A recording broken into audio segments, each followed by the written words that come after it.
লোঢা কমিটির সুপারিশ কিভাবে কার্যকরী করা যায় তার জন্য অবশেষে 5 থেকে 6 সদস্যের কমিটি করতে চলেছে বিসিসিআই। গত বছর 18 জুলাই লোঢার সুপারিশ কার্যকরী করার জন্য বিসিসিআইকে নির্দেশ দেয় supreme court.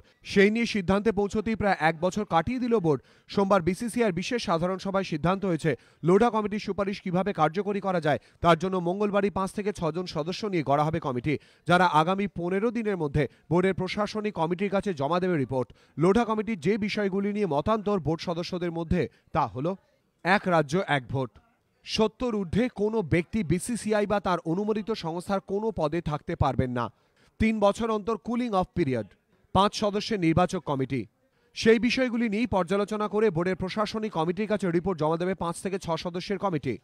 The committee will start its work in 2 days' time. Okay, and the rest will follow. I should think so, yes. And that will be quickly. Yes, the general body. এখানেই শেষ নয়, এদিন 2.5 ঘন্টার বিশেষ সাধারণ সভায় আরও কয়েকটি গুরুত্বপূর্ণ বিষয় নিয়ে আলোচনা হয়।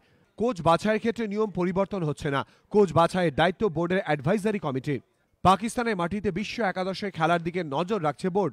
ভারতীয় দলের কেউ যদি নির্বাচিত হন এবং সেই সময় ভারতের সিরিজ চলে তবে পাওয়া যাবে না কাউকে, সিদ্ধান্ত বোর্ডের। ভারত পাক দ্বিপাক্ষিক সিরিজ নিয়ে 29 মের বৈঠক জরুরি ছিল, তবে কেন্দ্রীয় সরকারের সবুজ সংকেত না পেলে কোনো সিরিজ নয়, জানালো বোর্ড।